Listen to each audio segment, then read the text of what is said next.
আমার বাবা মারা গেছে মনে করেন 10 বছর আগে, আমি আব্বার জায়গা জমি বাড়ি গাড়ি সব ভোগ করতেছি। বাবার প্রতি আমার ভালোবাসার বিন্দু পরিমাণ কোনো ঘাটতি নেই। 10 বছর পরে আমার বাবা যদি এসে আমাকে বলে, ইমরান তোমার এই বাড়িটা তো আমি করেছিলাম, বাড়িটা ছেড়ে দাও, দেবে? কথা বলেন? আমার সহায় সম্পত্তি যা কিছু আছে যদি আমার আব্বা বলে যে বাবা এগুলো তো এখন আমি করেছিলাম, আমি তো ফিরে চলে আসছি, এগুলো ছেড়ে দাও, দেবেন না? দেবেন না। আপনি যে বাবাকে ভালোবাসেন, বাবাকে ভালোবাসার কথা আপনি বলেন, বোঝা গেল এটা নাটক। নাটক ছাড়া আর কিছু হতে পারে না। সুতরাং এই দেশকে নিয়ে 1971 সালে পর্যন্ত যারা 3 লক্ষকে 30 লক্ষ বানিয়েছে, যারা 3 লক্ষ মা বোনের ইজ্জতের কথা বলে মিথ্যা ফুল ঝুড়িয়ে আমাদেরকে শুনিয়েছে, এরা যদি মেজর ডালিমের কথাকে এখনো বিশ্বাস করে, এদেরকে কোনো অবস্থায় দেশপ্রেমিক তো দূরে থাক, মানুষই বলা চলে না। ঠিক কিনা বলো ভাইরা আমার? এজন্য আপনাদেরকে সিদ্ধান্ত নিতে হবে, কিয়ামতের ময়দানে আপনি আল্লাহর কাছে শত্রুর কাতারে দাঁড়াইতে চান নাকি আল্লাহর বন্ধু হিসাবে দাঁড়াইতে চান? এই জন্য ভালো মানুষ যারা আছে, ভালো মানুষকে মহব্বত করা ইমানি দায়িত্ব। খারাপ মানুষ যারা আছে এদের থেকে দূরত্ব বজায় রাখা আপনার ইমানের দায়িত্ব। 3 নম্বরে আল্লাহ পাক রব্বুল আলামিন বলছে, কিয়ামতের ময়দানে ওই সমস্ত স্ত্রী সন্তান সব শত্রু হয়ে যাবে যারা আল্লাহর নাফরমানি করে। কথা বুঝতে পেরেছেন? আপনার ছেলে যদি নামাজ পড়তে না চায়, আপনার মেয়ে পর্দা করতে যদি না চায়, প্রয়োজনে তাদের পরিচয় বাদ দিয়ে দেবেন, তবুও তাদেরকে দিন থেকে দূরে থাকবে, আপনার সাথে একসাথে থাকবে, এটা আপনি কোনো অবস্থায় মেনে নিতে পারেন? কোরআনুল কারীমের ভিতরে আল্লাহ পাক রব্বুল আলামিন সূরা হুদের ভিতরে চমৎকার করে মহান রব বর্ণনা করেন হযরত নূহ আলাইহিস সালাতু ওয়াস সালামের কথা। হযরত নূহ আলাইহিস সালাতু ওয়াস সালাম কিস্তি বানাইলেন।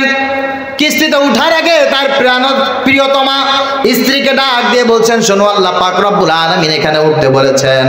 তার সন্তানকে ডেকে বলছে, কেনান এদিকে আসো, এই নৌকার ভিতরে উঠতে হবে। বলে কারণটা কি? কারণটা হচ্ছে আল্লাহ পাক রব্বুল আলামিন বিশাল বড় একটা প্লাবন দেবেন, এই প্লাবনে সব শেষ হয়ে যাবে।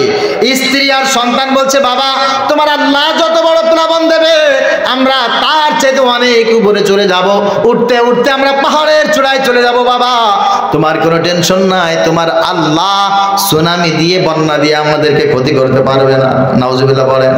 কিন্তু আল্লাহ তাআলা যখন বন্যা দিয়েই দিলেন, খেয়াল করেন, বন্যা দিয়েই দিলেন, নৌকা ভাসতেছে, নৌকা ভাসতেছে, আর নূহ আলাইহিস সালাতু ওয়াস সালামের সামনে তার সন্তান পানিতে হাবুডুবু খায়, তার স্ত্রী হাবুডুবু খায়। হযরত নূহ আলাইহিস সালাতু ওয়াস সালামের কলিজা চিরে কান্নার আওয়াজ আল্লাহ পাক রব্বুল আলামিনের কাছে হাত তুলে দিয়েছে, আল্লাহ এই যে আমার স্ত্রী, এই যে আমার সন্তান চোখের সামনে মরে যায় গো আল্লাহ, তুমি আমার সন্তানকে একটু বাঁচাও, আমার স্ত্রীকে একটু বাঁচাও। ওয়ানাদা নূহু রাব্বাহু ফাকালা রাব্বি ইন্না ইবনি মিন আহলি ওয়া ইন্না ওয়াদাকাল হক ওয়া আনতা আহকামুল হাকিমিন। কার কথা বলেন? আল্লাহ বলেন, নূহ আলাইহিস সালাতু ওয়াস সালাম বলে, ইয়া রাব্বি ইন্না ইবনি মিন আহলি, হে আমার রব এই যে আমার সন্তান, এই যে আমার স্ত্রী, আমার স্ত্রীকে বাঁচাও, সন্তানকে বাঁচাও। যখন আল্লাহ পাক রব্বুল আলামিনের কাছে এমন করে দোয়া করেছে, আল্লাহ পাক রব্বুল আলামিন বলে, ও নূহ, যে তোমার আল্লাহর হুকুম মানে না, যে তোমার হুকুম মানে না, আল্লাহর নবীর হুকুম মানে না, قال يا نوح إنه ليس من أهلك إنه عمل غير صالح।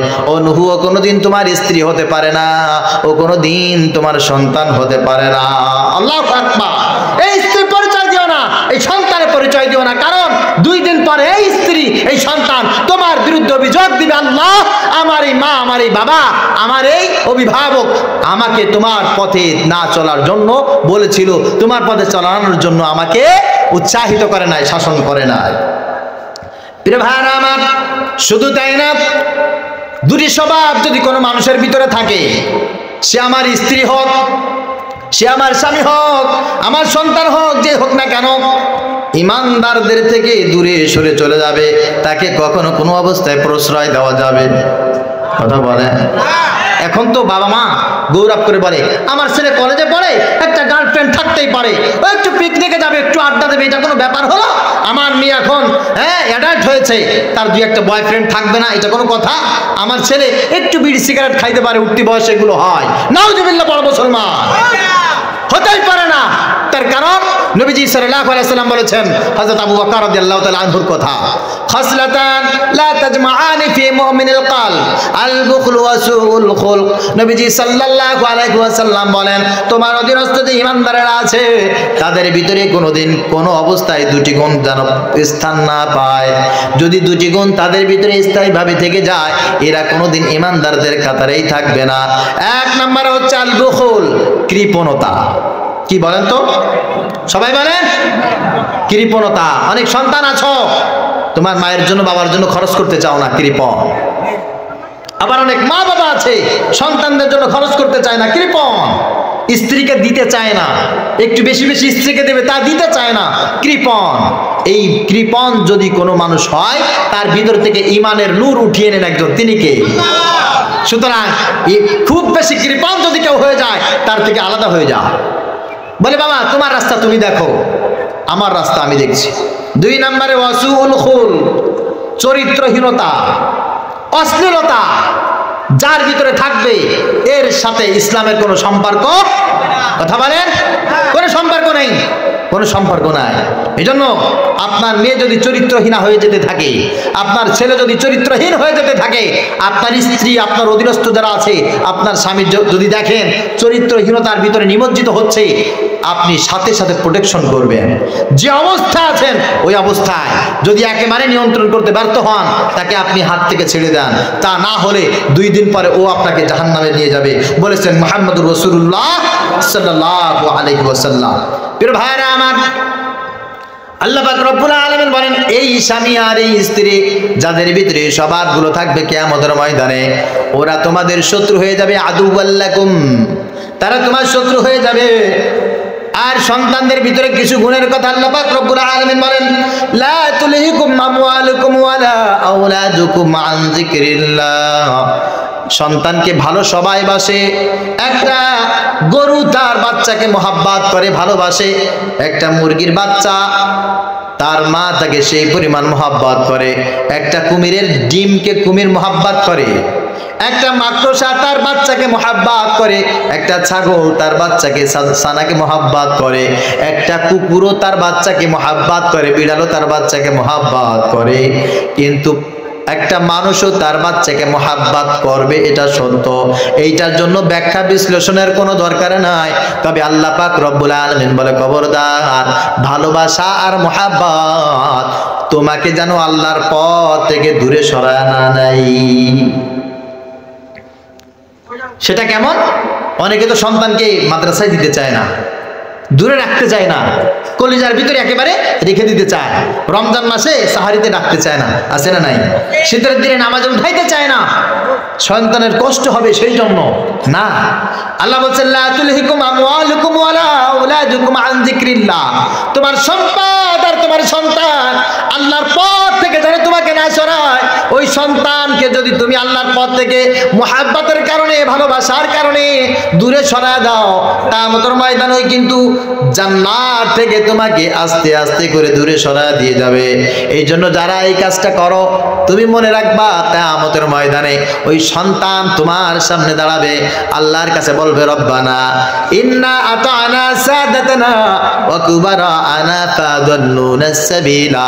আল্লাহ, আমার বাবা এই যে, আমার মা এই যে, আমার বাবা আমাকে স্কুলে পাঠিয়েছে, সকালবেলা প্রতিদিন স্কুলে যেতাম। আমার মা আমাকে কলেজে পাঠিয়েছে, প্রতিদিন কলেজে যেতাম। আমার বাবা আমাকে খেতে কাজ করতে পাঠিয়েছে, কাজ করতে চলে গেছি। আমার মা, আমার বাবা আমার জীবনের কল্যাণের জন্য, উন্নয়নের জন্য আমাকে রাশিয়ায় পাঠিয়েছে, আমেরিকায় পাঠিয়েছে, আমাকে বাহরাইন পাঠিয়েছে, সৌদি আরব পাঠিয়েছে, বাংলাদেশ থেকে হাজার হাজার মাইল দূরে আমি সেখানে গিয়ে কামলা দিয়েছি, কাজ করেছি, হাত ভাঙা পরিশ্রম করেছি মাকে খুশি করার জন্য, বাবাকে খুশি করার জন্য। এমন কোনো কষ্ট নাই যা আমি করি নাই। এই মা, এই বাবার কথা আমি সব জায়গায় শুনেছি। এটা যদি আমি করতে পারি, আমার মা যদি আমাকে নামাজি বানাইতো, আমার বাবা যদি আমাকে নামাজি বানাইতো, আমার মা বাবা যদি আমাকে কোরআনওয়ালা বানাইতো, হাদিসওয়ালা বানাইতো, আল্লাহওয়ালা বানাইতো, আল্লাহ, নিঃসন্দেহে আমি আল্লাহওয়ালা হতাম, আমি কোরআনওয়ালা হতাম, আমি দিনদার হতাম। আল্লাহ, আমার মা বাবা আমাকে এটা বানাই নাই। আমার মা বাবা আমাকে শিখিয়েছে কিভাবে টাকা উপার্জন করতে হয়, কিভাবে বিল্ডিং বানাইতে হয়, কিভাবে সমাজে মাথা উঁচু করে বাঁচতে হয় আমার মা আমার বাবা এটা শিখিয়েছে আল্লাহ। এই জন্য আমার মায়ের ব্যাপারে বাবার ব্যাপারে তোমার কাছে অভিযোগ করলাম। আমার মাকে আর বাবাকে আমার সামনে একটু উপর করে শুইয়ে দাও, বাবার কলিজার উপর লাথি মেরে, মায়ের কলিজার উপরে লাথি মেরে তারপর আমি জাহান্নামে যেতে চাই। আমার মা বাবার চাইতে বড় শত্রু হাসরের ময়দানে একজনও নাই।